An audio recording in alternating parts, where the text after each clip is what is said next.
Hey everybody, John McClellan here, ATX Hot Sauce, atxhotsauce.com. Don't forget to subscribe below if you like our channel. Today is one of my favorite things ever to do. It's Hot Sauce Experiment Day. Thinking to myself, my buddy Jared, who does these videos for me, hey Jared, I need to come up with a new hot sauce. Let's just do an experiment. What do I have at the house? Well, I always have habaneros. I got ancho chilies. I got hibiscus, right, dried hibiscus flowers. I got a little bit of clove, onion, and some salt. I think we should make a hot sauce out of this. Let's go. All right, let's do some experimenting. Now, anytime you experiment with a hot sauce, the last thing you want to do is forget what you put in it, right? I've done it a million times. About 3 or 4 years ago, I started to get me a little book, composition book, and I write all my recipes down as I make them. And you ferment these things 1, 2, 3 months, you just don't remember what you put in them.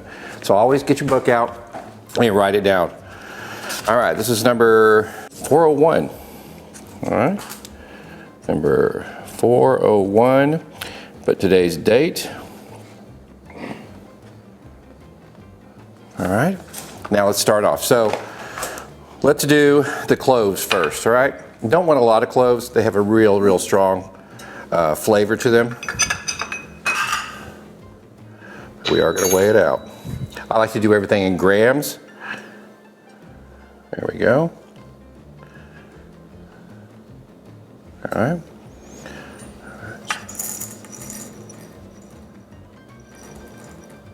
We're going to do 5 grams of cloves. Don't forget, we got to write that down. 5 grams of cloves. Now let's talk about the hibiscus. This is going to give it a really good color, give a sweetness to it too. It's really going to accent those habaneros. All right. I'm going to need enough just to fill this up.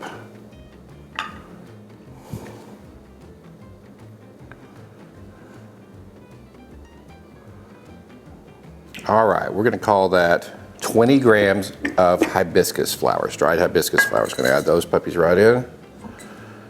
All right. It's already smelling good. That smells so good. Now let's do some ancho chilies. These are ancho chilies. They add a real nice smoky flavor to it. One of the things you want to be careful about when using ancho chilies though, don't use the stems and don't use the seeds. They're very high in tannins and can make your sauce just a little off if you do that. So what I like to do is just cut the top off, cut it in half, and then let all those seeds come out. You want to get all this stuff out. See this stuff right here? Lots of tannins in that. You just want the outside layer. There we go. We're just going to tear that up, throw it in there. Let's do one more in here, I think.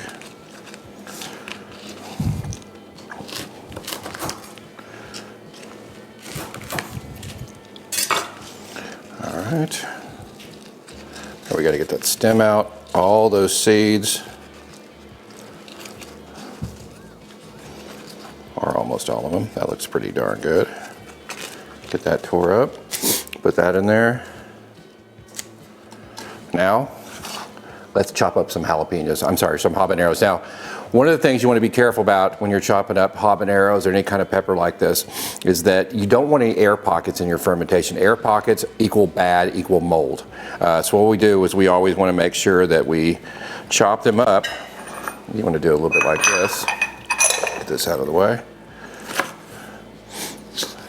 That way you can check on the inside. See? I like to leave the seeds on because I like the heat. All right, give me a minute. I'm going to chop all these up. All right, let's weigh out these habaneros. Chopped them all up very good. 390 grams of habaneros. Let's write that down too. All right, now let's get these in the jar here. I do recommend wearing gloves if you're dealing with jalapenos. I just deal with so many hot peppers all the time. I don't know if I'm immune to it or I just don't feel it anymore. Okay, here we go. Got the habaneros in there. Now we got to do our brine, and I haven't forgot about the onion. We're going to put that on at the end, but we need to make a brine. I like to do a 3.5% brine, 3.5% of the weight of the water. I know a lot of people say the weight of the fruits and vegetables that are in there. We do it by the weight of the water, 3.5%. So let me show you how that works. All right, let's talk about the brine again. 3.5% of the weight of the water is going to be the weight of the salt that you're going to put in there. So I like to do these kind of containers here to show me how many liters in here. It makes it really easy to convert. For water weight, 1 liter is actually 1,000 grams. So 3 liters is 3,000 grams. Simple math, remember elementary school. And then 3,000, what's 3.5% of that? It's 105 grams. So I have 105 grams of sea salt here.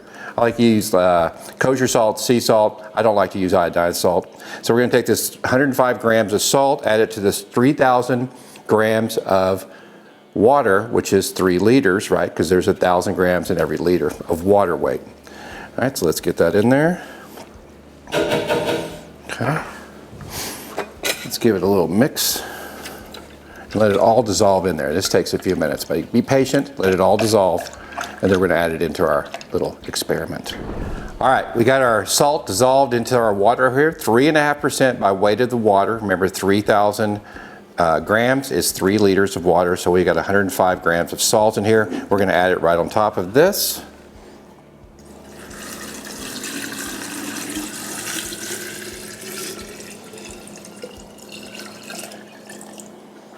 Want to leave a little bit of headspace. Probably need to put a little bit more water in there. I'll do that here in just a few minutes.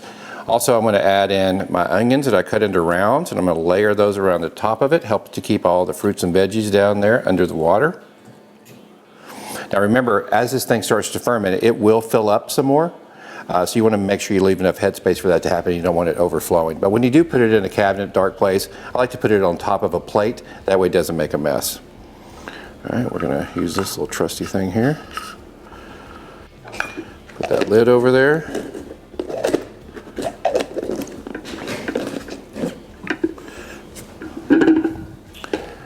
Trusty airlock. And some people could put brine in there, you can do that, but I like to put vodka in here. I don't know why, I just do. Good old Texas vodka here. All right, just get enough in there to do that. And we've got all of our ingredients written down. We got batch 401 right here. We're gonna get this jar labeled. We're gonna go put it in a cool, dark space for about 2 months, and then we're gonna bring you back as we make the sauce. Nice little experiment. We'll see how it turns out. Guys, thanks for watching. Subscribe below if you want more videos, want more content. Please email me, like everything. Just go to our website, atxhotsauce.com, atxhotsauce.com. Check out our full line of flavors of Texas hot sauces. We'll see you next time.